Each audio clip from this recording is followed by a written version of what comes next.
जे परिहरि हरि हर चरण, बजहि भूतगण घोर। तेहि कई गति मोहि देव, विधि जो जननी मत मोर।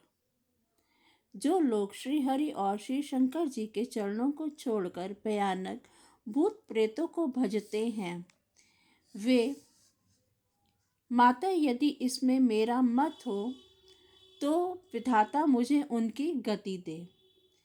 बेचहि बेदु धर्म दुई लेहि, पिसुन पराए पाप कहि देहि।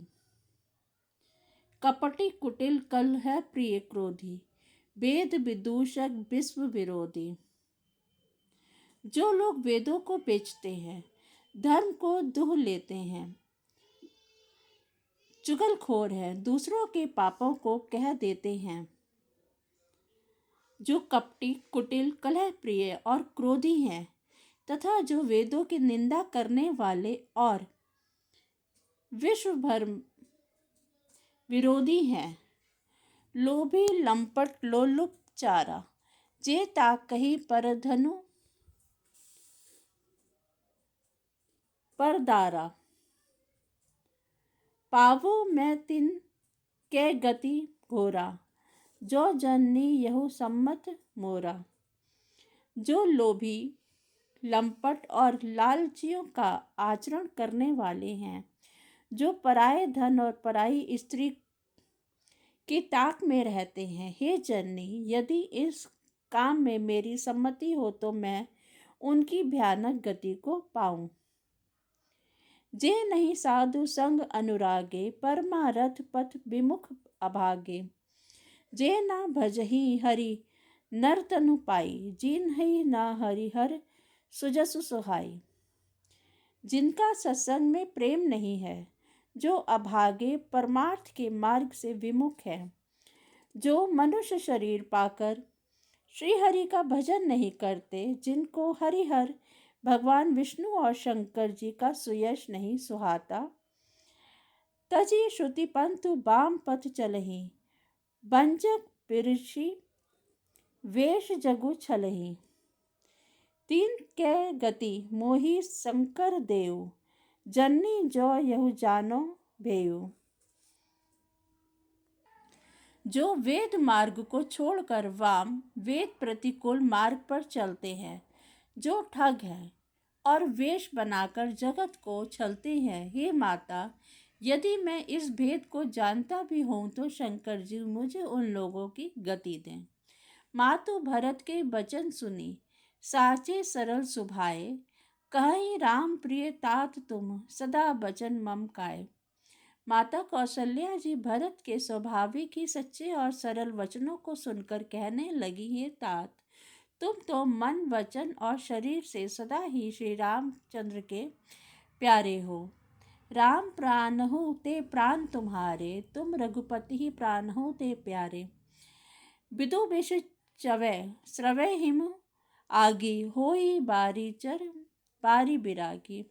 श्री राम तुम्हारे प्राणों से भी बढ़कर प्राण प्रिय हैं और तुम भी श्री रघुनाथ को प्राणों से भी अधिक प्यारे हो। चंद्रमा चाहे विष चुआने लगे और पाला आग बरसाने लगे, जलचर जीव जल से विरक्त हो जाए, भय ज्ञानु बरु मिटे न मोहु, तुम राम ही प्रतिकूल न होहु। मत तुम्हारी है जो जग कहहि, सो सपने हूँ सुख सुगति न लहहि।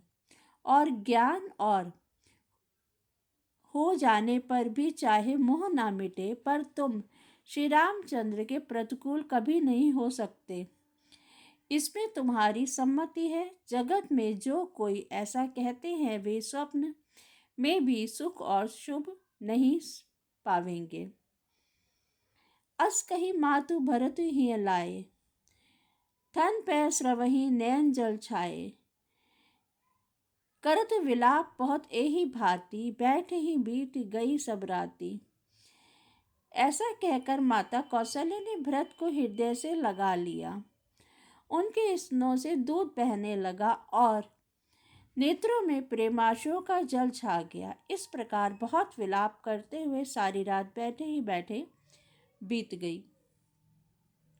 वामदेव वशिष्ठ तब आए, सचिव महाजन सकल बुलाए। मुनि बहुभांति भरत उपदेसे, कही परमारथ बचन सुदेसे। तब वामदेव जी और वशिष्ठ जी आए। उन्होंने सब मंत्रियों के तथा महाजनों को बुलाया।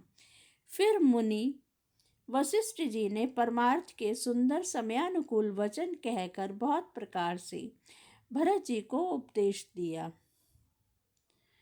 तात हृदय धीरजु धरहु, करहु जो अवसर आजू। उठे भरत गुर बचन सुनी, करन कहेउ सब काजू। वशिष्ठ जी ने कहा, हे तात, हृदय में धीरज धरो और आज ही जिस कार्य के करने का अवसर है उसे करो। गुरु जी के वचन सुनकर भरत जी उठे और उन्होंने सब तैयारी करने के लिए कहा। नृपतनु वेद विदित अनहावा, परम विचित्र विमानु बनावा। गही पद भरत मातु सब राखी, रही रानी दर्शन अभिलाषी। वेदों में बताई हुई विधि से राजा की देह को स्नान कराया गया और परम विचित्र विमान बनाया गया। भरत जी ने सब माताओं को चरण पकड़ रखा, अर्थात प्रार्थना करके उनको सती होने से रोक लिया। वे रानी अभी श्री राम के दर्शन की अभिलाषा से रह गईं। चंदन अगर भार बहु आए, अमित अनेक सुगंध सुहाए। सरजू तीर रची चिता बनाई, जनु सुरपुर सो पान सुहाई। चंदन और अगर के तथा और भी अनेकों प्रकार के अपार कपूर, गुग्गुल, केसर आदि सुगंध द्रव्यों के बहुत से बोझ आए। सरयू जी के तट पर सुंदर चिता रचकर बनाई गई, जो ऐसी मालूम होती थी मानो स्वर्ग की सुंदर सीढ़ी हो। यही विधि दाह क्रिया सब कीन्ही, विधिवत नहाई तिलांजलु दीन्ही। सोधी सुमृति सब वेद पुराना, कीन भरत दस गात विधाना। इस प्रकार सब दाह क्रिया की गई और सबने विधि पूर्वक स्नान करके तिलांजलि दी। फिर वेद, स्मृति और पुराण सबका मत निश्चय करके उसके अनुसार भरत जी ने पिता का 10 ग्रात विधान 10 दिनों के कृत्य किया। जह जस मुनिबर आयसु दीन्हा, तह तस सहस भांति सबु कीन्हा। भय विशुद्ध दिए सब दाना, धेनु बाज गज वाहन नाना। मुनि श्रेष्ठ वशिष्ठ जी ने जहाँ जैसी आज्ञा दी, वहाँ भरत जी ने सब वैसा ही हजारों प्रकार से किया। शुद्ध हो जाने पर सब दान दिए। गौएं तथा घोड़े, हाथी आदि अनेक प्रकार सवारियां, सिंहासन, भूषण, बसन, अन्न, धरनी, धन, धाम दिए। भरत लहई भूमि सुरभे पूरी पूरन काम। सिंहासन, गहने, कपड़े, अन्य, पृथ्वी, धन और मकान भरत जी ने दिए। भूदेव ब्राह्मण दान पाकर परिपूर्ण काम हो गए, अर्थात उनकी सारी मनोकामनाएं अच्छी तरह से पूर्ण हो गईं। पितुहित भरत कीन्ही जसी करनी, सो मुख लाख जाई नहीं बरनी। सुदिनो सोधि मुनिबर तब आए, सचिव महाजन सकल बुलाए। पिता के लिए भरत जी ने जैसी करनी की वह लाखों मुखों से वर्णन नहीं की जा सकती। तब शुभ दिन शोध कर मुनि श्रेष्ठ वशिष्ठ जी आए और उन्होंने मंत्रियों तथा सब महाजनों को बुलवाया। बैठे राजसभा सब जाई, पट ए बोली भरत दो भाई। भरतु वशिष्ठ निकट बैठारे, नीति धर्म में वचन उचारे।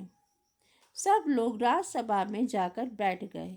तब मुनि ने भरत जी और शत्रुघ्न जी दोनों भाइयों को बुलवा लिया। भरत जी को वशिष्ठ जी ने अपने पास बिठा लिया और नीति और धर्म से भरे हुए वचन कहे। प्रथम कथा सब मुनिवर बरनी, कैकई कुटिल कीनि जसि करनी, भूप धर्म व्रत सत्य सहाना, जेहि तनु परिहरि प्रेम निबाहा।